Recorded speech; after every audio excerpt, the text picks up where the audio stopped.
Assalamu alaikum guys, how you doing? Today I'm going to finish the last part of short columns, and today I'm going to talk about the unsymmetrical reinforcement and the biaxial bending. So let's start off with the unsymmetrical reinforcement. So there's a definition which we call the plastic centroid of a column.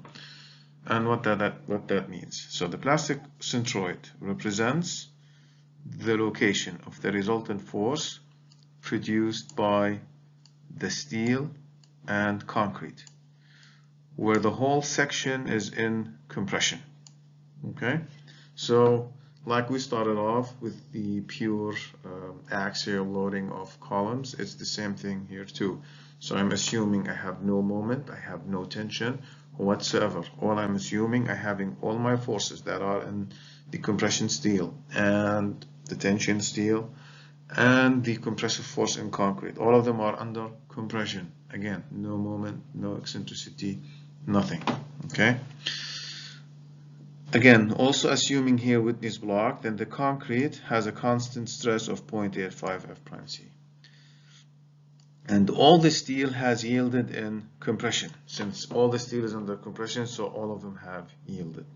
So again, there's no moment here, only axial forces. And by moment, I mean moment due to eccentricity. Okay?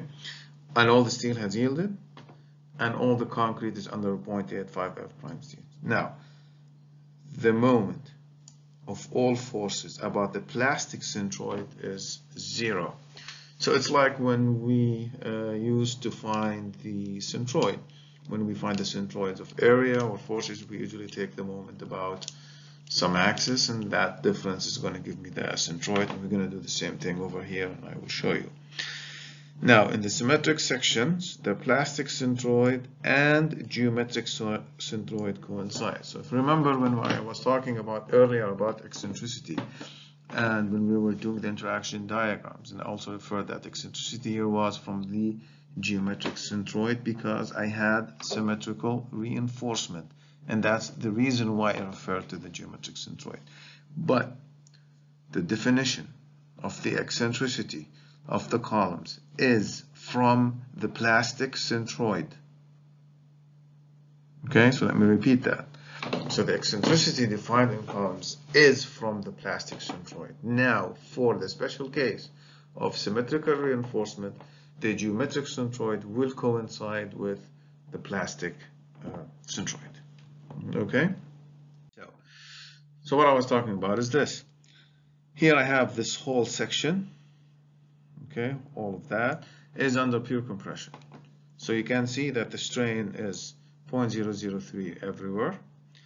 Here you can see that I have 2 bars here, and here I have 3 bars. Hence, the unsymmetrical nature of this cross section. Again, this is my D prime, this is my D, and the whole thing is H.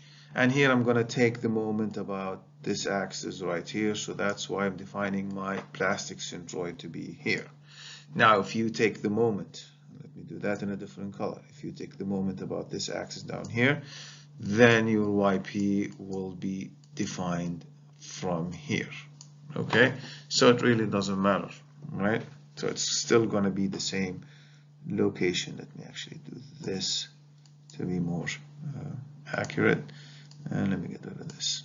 Okay. All right. So now going back to the forces, again we call that C prime S, which was the A prime S. Here, this is for the 2 bars.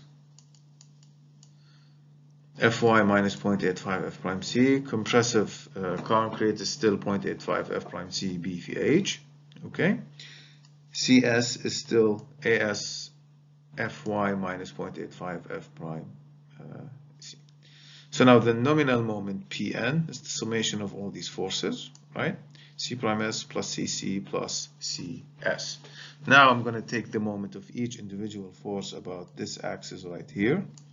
So that will be C prime S, which is this guy, times the distance D prime. Now, compressive force is going to act in the middle of the cross section, hence I'm multiplying that by h over 2. And now these are 3 bars here are distance d, then this is going to be CSVD, which is equal to Pn times Yp. Now Yp is equal to C prime S D prime S plus CCH over 2 plus CSD over the summation of forces. It's like we used to take the centroid of areas just a moment about certain axes, and that's something similar to it. Okay, right? So let's start off with an example. So he wants me to calculate the plastic centroid of example C3, and as I believe these two were 4, 5, 30. So it is symmetrical. Okay, my load is here, so the axis that I'm talking about is actually here. Okay, so now the definition now for me is going to be, I'm taking the moment about this axis.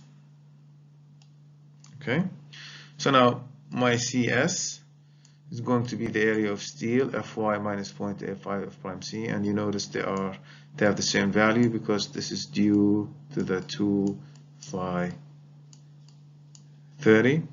CC is going to be the 0.85 F prime C times BPH, which was my 500 times 300 times 28, and I got 3,500 kilonewtons. Now, taking the moment about this axis, what I will have this C prime S, right, times this distance, which is D prime, plus CC, which acts in the middle, right, times this distance now, which is going to be H over 2, plus CS, which is this guy over here, and this distance is D. So this is times D. Okay, so here I have my 516 times D prime plus the CC times H over 2 plus my 516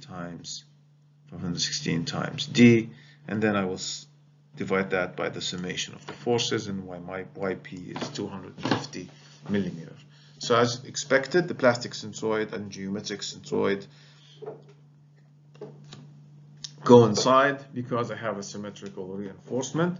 So please remember that all the time. The eccentricity is always calculated from the plastic centroid. Okay, so I'm going to give you another example here. In this example, I would like to show you how we deal with circular columns if you need to in the future. Here he wants me to find the balance force, balance moment, and the eccentricity for the balance, having F prime C equal to 28 megapascals and Fy is equal to 420 megapascals. So usually with a circular cross section, I will deal with what we call a circular segment, which is like that. And for that, the area of the segment, and I just took that from mathematical handbooks, is equal to h squared alpha minus sine alpha cosine alpha over 4. The first moment of area, which we usually call Q0, of a segment is equal to h squared sine cubed alpha over 12. Now x bar again is the first moment of area divided by that area of segment, and usually x bar is defined from here.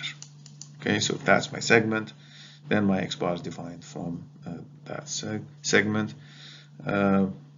Alpha, cosine alpha is equal to h over 2 minus a over h over 2, and a is here, and that's the distance for any segment.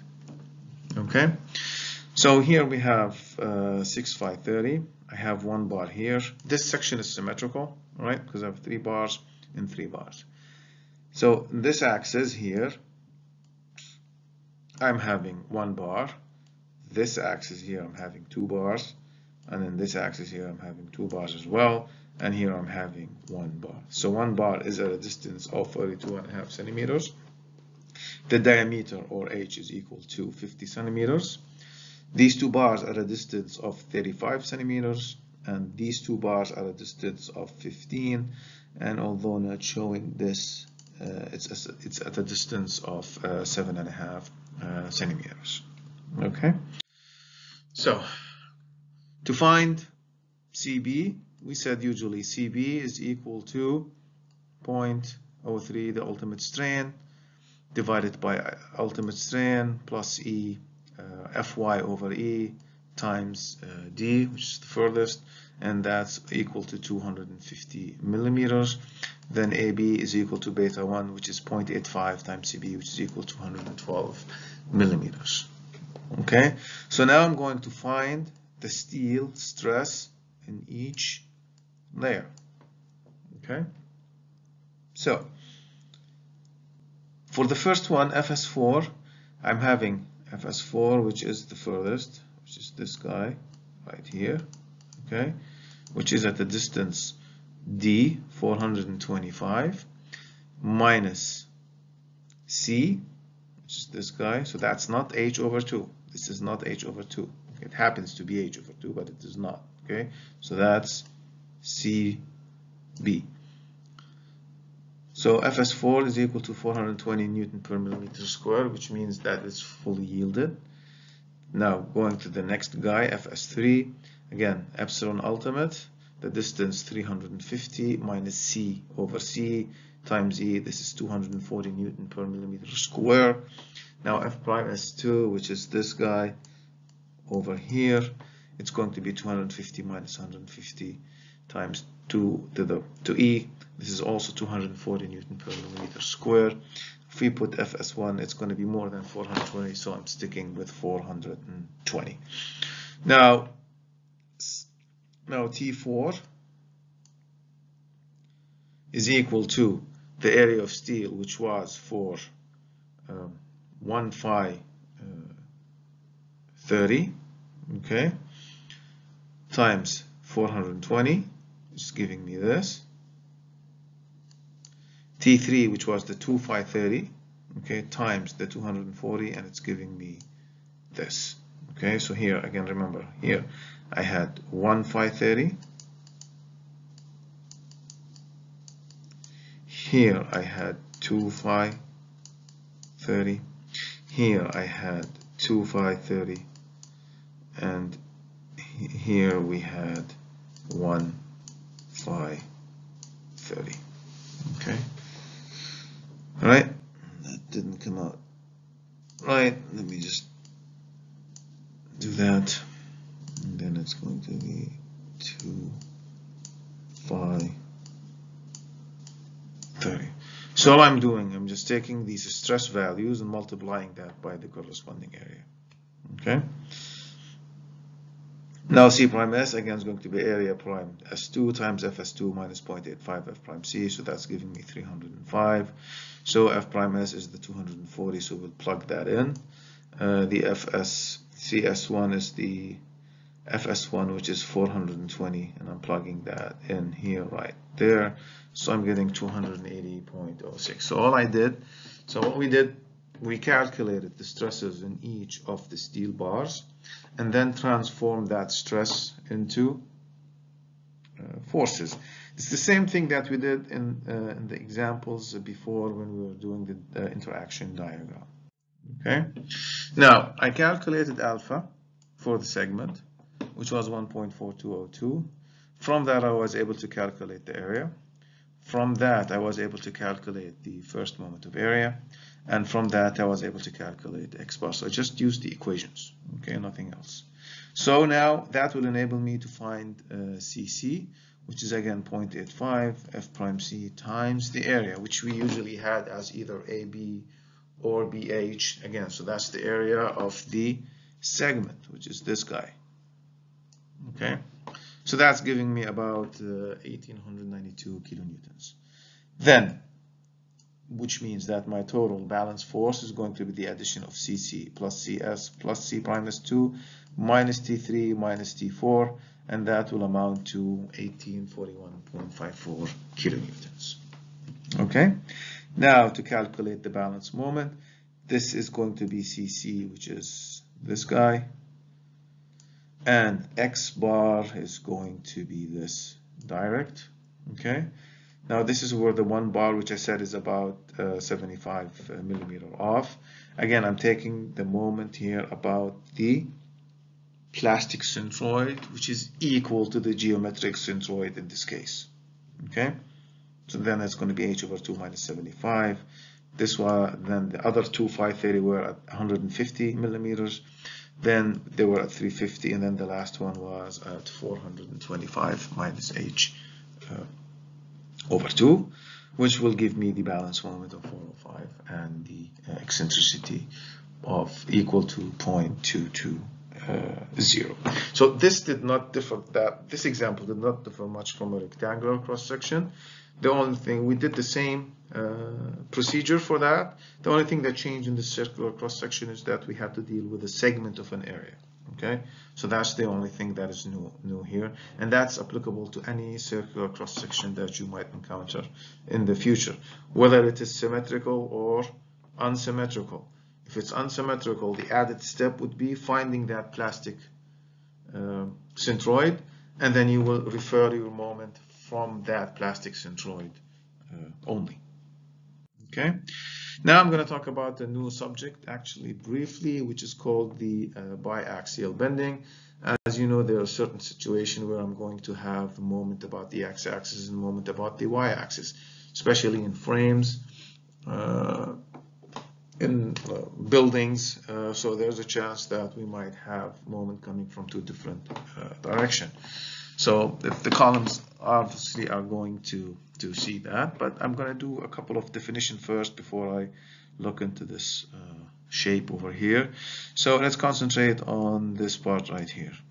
So if my axial force is exactly on the x-axis, okay, in which we took before, then all the compression area is this, right? And this is my tension area. So this is tension area, and this is my compression area. Now EX, which is in the x direction, I'm going to call this EX. It's going to produce what? A moment about the y-axis. Okay, so that's my y-axis right here. On the other hand, if this force changes its location and is purely on the y-axis here, okay, so now my E eccentricity is going to be in the direction of the y-axis, but it's going to create a moment about the x-axis, and we're going to call that x. Okay, so this first one here is the load being on the x-axis and just producing a pure moment about the y-axis. Okay, which, if I go to this shape right here, which looks like an eggshell, is this.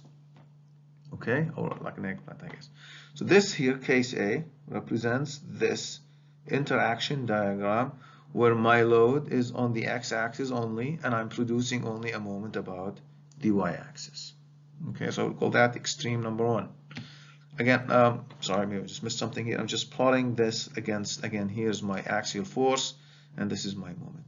Now, if I go to the second part, which I'm going to call case B, then here again, this axis or this load is purely on the y-axis, so it's just going to produce a moment about the x-axis. So I'm going to plot this right here, right? So now this shape here represents this. Okay, so as you can see, what I'd like to call the few or the extremes is I'm going to only have a moment about the x-axis, and I'm only going to have a moment about the y-axis. Now what will happen now if this force shifts, and now it has both EY and EX, then it will have a moment about the y-axis and a moment about the x-axis. Okay, and that's what I'm going to call KC. Now here, as you can see, now this is my compression area, and this is my tension area.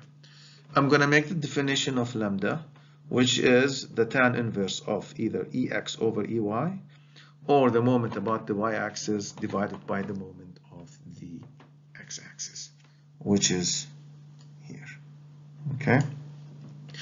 Now, generating this curve actually is very tedious, because to generate this curve, or to generate one point on this curve, what you have to do is for one lambda, okay, so for one lambda, you will choose a value of C, okay, and a value of theta, and then go through the whole process of finding the M and Y, M and X, and P, okay, on the off chance that you will find, and you have to recalculate lambda as well. So you keep changing theta until you get the appropriate lambda value, right, which will give you this. So once you have that, then you're going to change C again, make that either bigger or smaller depending on how you started, and then vary theta again. Okay, so as you can see, this is going to be a lot of work and tremendous computations. So a lot of people do that and leave that to computer software. And there were a lot of approximate techniques to actually use this, and I'm going to talk only about one technique which we're going to use in this class, and this technique is called the reciprocal load method by Bressler. So what Bressler did, he plotted the interaction diagram. Instead of plotting this against the moment, he plotted this against the eccentricity EY and EX. This is still my P0, which is the pure axial force, and and what he wants to find a certain Pn, right? Which is represented by this plane here. I forgot to mention also, anything that is within that shape is safe. Anything outside that shape is not safe. Okay, so by choosing this to be 1 over EX, he mainly did what? He said, well, EX obviously is going to be equal to the moment about y-axis divided by Pn, right? And then EY probably would be what? Would be the moment about the x-axis also divided by Pn, okay? So now, instead of plotting this against P0, he said, oh, let me plot this against 1 over Pn. So he just took the reciprocal of the axial forces. What we always know the interaction diagram or the values when I'm going to have what we call axial force when the eccentricity in the x direction is equal to 0, which means I'm having pure bending about the y-axis, and also when my eccentricity in EY is equal to 0, then I'm going to have moment about the x-axis. So that's what he did here. He said, okay, I'm going to find the nominal load when EY is equal to 0, okay, which is again it's this curve right here, and then I'm calling this point B. I'm also going to find the nominal load when EX is equal to 0, okay, which is right there, and this is going to be 1 over P1Y, so this is the value A. We already know the pure axial force, and this is now the point C. Okay, so what he's did, he transferred that as you can see, this is a concave upward eggshell shape failure surface, which is my true failure surface, which is going to take me a lot of time to generate. So I'm replacing this with this simply with this approximate surface, okay, that plane right here. So I know that this approximate value, 1 over approximate value, is going to be always larger than 1 over the exact value. So that means that my approximate value, P, is going to be less than the exact value, which is obviously what I want. So then we made that relation that 1 over Pn, which is the force that we want, is equal to 1 over Pn x0, which is the nominal load when the y eccentricity is equal to 0. This is the nominal load when the eccentricity in the ex is equal to 0, and this is the pure axial force. So let's jump to an example. So here I'm having 30 by 50 column is reinforced with 4, 5, 30, 1 in each corner, F prime C 28, Fy 420 megapascal. I have a factor load of 700 kilonewton. with eccentricities EY 12 centimeters and EX is equal to 15. Check the adequacy of the design using the reciprocal load method. What I failed to define here is this is my x-axis and this is going to be my y-axis. Okay, so EY is going to be here and EX is going to be here. Okay, so let's start off with bending about the y-axis, and let me just draw this again. So this is my y-axis and this is my x-axis. Okay, so if I'm bending about the y-axis, then EY is equal to 0, and then this is going to be my EX. So if this is going to be my EX, then the definition of H is going to be my 50, which like we did before. Then gamma is going to be 50 minus 6.5 plus 6.5. So gamma for this is 0.74. Divide EX by H, this is equal to 0.3. Rho, which is my reinforcement ratio, is going to be the total steel area divided by BH, and that's going to be equal to 0.0188. So I'm going to use one of the interaction diagram. You will not find in the book an interaction diagram for 0.74. Then you have to do one 4.7, one 4.8. But again, since I'm generating my own interaction diagrams, I will use them here, and I will show you the interaction diagram at the end of this example. So from that interaction diagram, I found that the value PNY over F prime C area gross is equal to 0.52.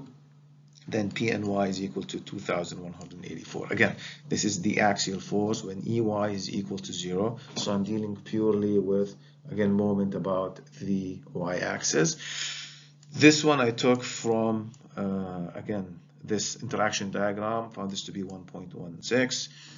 You might argue, okay, I'm not measuring this. Again, I'm just taking them purely out of my Excel spreadsheet. So that's why I'm taking this so many digits. If you were doing it by hand, you probably maybe would get like 1.2. Then this probably for you would be 0.5. I don't mind. Okay. So now the P0 is going to be 4,687. So now to move about bending about the x-axis. So now this is my x-axis. Okay. So bending about the x-axis means now that EX is equal to 0, and I'm going to have EY. Now here the definition of H will change. Now this is going to be my new H. Like I said, it's going to be in the direction of your eccentricity. So this is going to be my new H.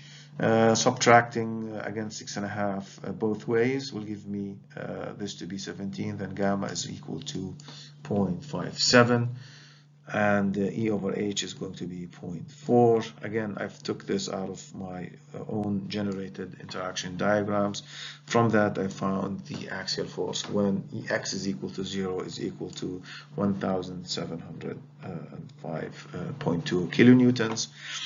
Now I can calculate the allowed moment, the allowed axial force. So I'm just plugging in the numbers right here.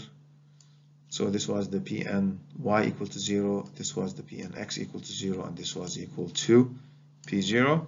From that, I found the nominal moment to be 1200. Then the ultimate load is going to be 0.65 times PN 782, which is larger than the applied ultimate load of 600 kilo in newtons, which means this column is safe under the proposed loading. Okay. Here I'm just going to show you the interaction diagrams that I generated. So this is for gamma equal 0.74. This is for the reinforcement ratio. And this is the line that represents EX over H equal to 0.3. So what you will usually do, you will go to that interaction diagram. You will look for this for F prime C 28, Fy 420, and gamma. Well, if you don't have the 0.74, then again you have to do this for 0.7, and then you have to do that for 0.8, and then interpolate the values in between, and see how I change DH value and gamma H depending on the eccentricity that I chose. Okay. Now here on the second one, where gamma was equal to 0.5 7. Again, I looked up the another interaction diagram. Here you have to use something between 0.5 or 0.55 and 0.6 if it is available to you, or you might have these if you have a very good column handbook or software. And then I go to EY over H equal to 0.4, which is this line here, and these are the points that I used to come up with these value. So hopefully this will end the columns. I said I will talk about the lap splicing. I don't know if we have time. Maybe I will post them after I post these, and we will discuss that in one of our virtual classes. You guys have a good day.